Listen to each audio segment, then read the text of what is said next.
Bank মানেই সুদের জায়গা। ব্যাংকের আবিষ্কারই করা হয়েছিল সুদকে কিভাবে সিস্টেমেটিক ভাবে সমাজে প্রতিষ্ঠিত করা যায়, এই জন্য ব্যাংকের আবিষ্কার। ব্যাংকের আবিষ্কার কারা করেছিল জানেন আপনারা? ব্যাংকের আবিষ্কার কারা করেছিল? ইহুদিরা করেছিল। ইহুদিরা পৃথিবীর সবচেয়ে নিকৃষ্ট সুদখোর। তারা তাদের সুদী সিস্টেমটাই চালু করার জন্যই প্রথম এই ব্যাংকিং সিস্টেম চালু করে। সেই ব্যাংকিংকে আমরা যদি ইসলামী নামও দেই, তবুও সেখানে সুদী কারবার বন্ধ করার কোনো সুযোগ নেই। ব্যাংকিং সিস্টেমটাই এরকম। আপনি যে কোনো ব্যাংকারকে জিজ্ঞেস করেন যিনি ইসলামী ব্যাংকে চাকরি করেন, যে ইসলামী ব্যাংক শতভাগ সুদমুক্ত? জাস্ট এই প্রশ্নটা তাদেরকে করবেন, আমাদেরকে করার দরকার নেই। যারা ইসলামী ব্যাংকে দায়িত্বে আছেন তাদেরকে জিজ্ঞেস করবেন ইসলামী ব্যাংক শতভাগ সুদ মুক্ত? তারা কি বলবেন? তারা বলবেন আমরা চেষ্টা করছি, শতভাগ সুদ মুক্ত করার চেষ্টা করছি। একটু ঘুরিয়ে উত্তর দেবেন। তারা কখনো এই কথা বলার সাহস রাখেন না যে ইসলামী ব্যাংক শতভাগ সুদ মুক্ত, কখনো বলতে পারবেন না। তারা এটুকু বলবেন আমরা চেষ্টা করছি, অন্য ব্যাংকের তুলনায় তুলনামূলক একটু কম আছে, কিন্তু সুদ তো আছে। পেশাব কম হোক আর বেশি হোক, আপনার গায়ে লেগে থাকলে সালাত হবে? তো সুদ কম খান আর বেশি খান একই তো ব্যাপার। আমরা এখন ব্যাংকে কেন টাকা রাখি? ওই যে বাধ্য হয়ে, একান্ত উপায় নেই। এই জন্য টাকা রাখবো কোথায়? রাখার জায়গা নেই বলে আপাতত রাখি আমরা। কিন্তু আমরা সেখান থেকে লাভ নিতে নিষেধ করি, আমরা সেখান থেকে কোনো ফায়দা নিতে নিষেধ করি। কারণ ফায়দা মানেই সেখানে সুদ। সে ফায়দা আপনারা নেবেন না, তবে টাকার নিরাপত্তার জন্য সেখানে রাখতে পারেন। সেটা আপাতত একটা নিরাপত্তার জন্য। এছাড়া আমাদের যেহেতু উপায় নেই। সম্মানিত উপস্থিতি, এইবারে আমরা যে বিষয়ে আলোচনা করতে চাইব, এই যে মাদ্রাসা আলহামদুলিল্লাহ প্রতিষ্ঠিত হয়েছে, এই সমস্ত মাদ্রাসাগুলো হচ্ছে আমাদের এই সমাজ ব্যবস্থাকে পরিবর্তন করার জন্য সবচেয়ে বড় গুরুত্বপূর্ণ হাতিয়ার। আমরা আগেই বলেছি, এই সমাজকে নষ্ট করেছে কে? আমাদের শিক্ষা ব্যবস্থা। এই সমাজকে নষ্ট করেছে আমাদের মিডিয়া।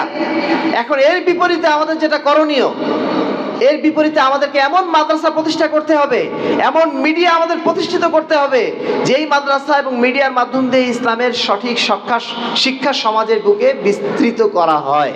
আলহামদুলিল্লাহ আমাদের অভিভাবকরা এখন অনেক সচেতন। তারা এখন চাচ্ছেন তাদের সন্তানদেরকে কিভাবে ইসলামের বিশুদ্ধ শিক্ষা দেওয়া যায়। এই জন্য এই ধরনের মাদ্রাসাগুলো কিন্তু তারা খুঁজছেন বলেই এই সমস্ত মাদ্রাসাগুলোতে এখন জায়গা দেওয়া যায় না। আমাদের নওদাপাড়া মার্কাজ, যদি আমরা আমাদের পড়াশোনার মানটা এখনো সেই লেভেলে নিয়ে যেতে পারি নাই, কিন্তু মানুষ মানে ছাত্রদেরকে আমরা সেখানে জায়গা দিতে পারি না। প্রতি বছর 700-800 ছাত্রকে আমাদের বিদায় করতে হয়, যাদেরকে আমরা রাখতে পারি না, কারণ আমাদের জায়গা নেই। অথচ মানুষের চাহিদা প্রচুর, হাজার হাজার মানুষ সেখানে উপস্থিত থাকেন। বিভিন্ন এলাকা থেকে মানুষ এসে বাড়ি ভাড়া করে সেখানে তাদের সন্তানদেরকে রাখার চেষ্টা করছেন। এই যে একটা চারিদিকে আলহামদুলিল্লাহ সচেতনতা তৈরি হয়েছে, আমরা মনে করি এটা আগামীর বাংলাদেশকে নতুনভাবে ইসলামের বিশুদ্ধ শিক্ষায় শিক্ষিত করার একটা নতুন পথ আলহামদুলিল্লাহ আমাদের শুরু হয়ে যাচ্ছে, তৈরি হয়ে যাচ্ছে।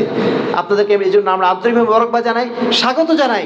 আপনারা সার্বিক ঝামেলা সত্ত্বেও এমন অনেক ভাই আছেন যারা হয়তো 5,000 টাকা ইনকাম করেন, 4,000 টাকাই তার সন্তানের জন্য ব্যয় করছেন।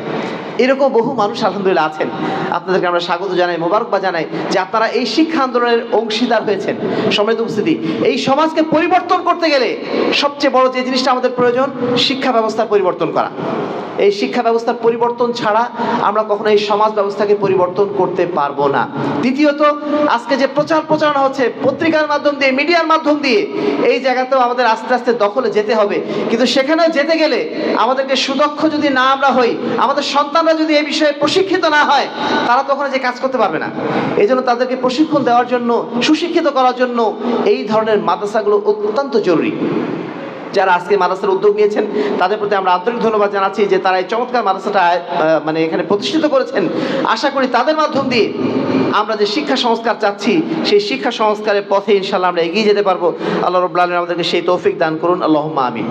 সম্মানিত উপস্থিতি, এখানে যারা আছেন তাদের উদ্দেশ্যে আরেকটা কথা বলে আমি অন্যদিকে চলে যাব, যে অনেকেই এসেছেন বিভিন্ন এলাকা থেকে, হয় মহারাজপুর হোক, নাটোর সদর হোক বা বগুড়া হোক, বিভিন্ন এলাকা থেকে লোকরা এসেছেন।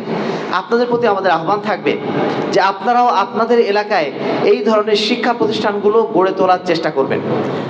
যেখানে আপনার শিক্ষা প্রতিষ্ঠান নাই, সেখানে অন্তত পক্ষে ক্লাস 5 পর্যন্ত শিক্ষা প্রতিষ্ঠানগুলো গড়ে তোলার চেষ্টা করবেন। এটাকে আমরা পারবো না ইনশাআল্লাহ? আমি জানি এটা অত্যন্ত কঠিন কাজ। আপনারা ইনশাআল্লাহ বলেছেন, সেটা অত্যন্ত দুর্বল কণ্ঠে বলার পক্ষে কারণও আছে। কারণ একটা মাদ্রাসা প্রতিষ্ঠা করা, বিশেষ করে আহলে হাদিস মাদ্রাসা প্রতিষ্ঠা করা অত্যন্ত কঠিন কাজ। কারণ শিক্ষক পাওয়া যায় না, ভালো যে শিক্ষক নিয়ে আসবে সেই শিক্ষক পাওয়া যায় না। তারপরে দানশীল ব্যক্তি আমাদের মধ্যে কিছুটা মনে হয় কম, আল্লাহ ভালো জানেন। সেই কারণে একটা মাদ্রাসা প্রতিষ্ঠা করা অত্যন্ত কঠিন। তারপরও আমরা এটুকু অন্তত বলতে চাইবো, যেভাবে ব্র্যাক প্রতিষ্ঠান করছে, যেভাবে সারসিনা মাদ্রাসা, নাম শুনেছেন আপনারা? সারসিনা মাদ্রাসার অধীনে বাংলাদেশে নাকি 43,000 প্রতিষ্ঠান আছে।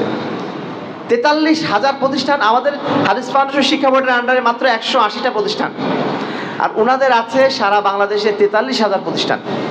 এই মাদ্রাসাগুলো থেকে কি শিক্ষা দেওয়া হচ্ছে বলেন? এই মাদ্রাসাগুলোতে তাওহীদের শিক্ষা দেওয়া হয় নাকি সুন্নাতের শিক্ষা দেওয়া হয়? কিসের শিক্ষা দেওয়া হয়? শিরকের শিক্ষা অথবা বিদআতের শিক্ষা।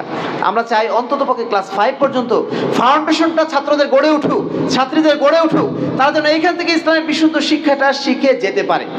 এই সুযোগটা যেন আমরা সাধ্যমতো তৈরি করার চেষ্টা করি। এটা আমাদের জন্য একটা জরুরি কর্তব্য বলে মনে করি, যদি আগামী সমাজকে আমরা পরিবর্তন করতে চাই। যদি সমাজ ব্যবস্থা এইভাবে যেভাবে চলছে এভাবেই চলুক, এটা যদি চাই, তাহলে তো একভাবে চললেই হলো। কিন্তু যদি আমরা সমাজ ব্যবস্থাকে পরিবর্তন করতে চাই, এই শিক্ষা ব্যবস্থা পরিবর্তন করা ছাড়া আর দ্বিতীয় কোনো পথ আমাদের জানা নেই। এই বিষয়ে আমাদেরকে সার্বিকভাবে ভূমিকা নেওয়ার জন্য আমি বিশেষভাবে অনুরোধ করছি।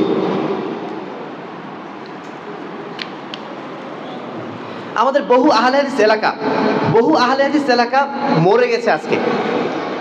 আমাদের মধ্যে আহলে হাদিস আলেম ওলামা সেইভাবে গড়ে উঠছে না। এর পিছনে একমাত্র কারণ হচ্ছে শিক্ষা প্রতিষ্ঠানগুলো না থাকা।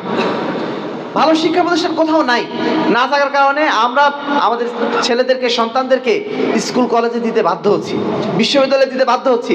এজন্য আমাদের মধ্যে কিন্তু আলেমের সংখ্যা খুবই কম। এখানে যারা আমরা আছি, কয়জন আমরা আলেম বলেন তো?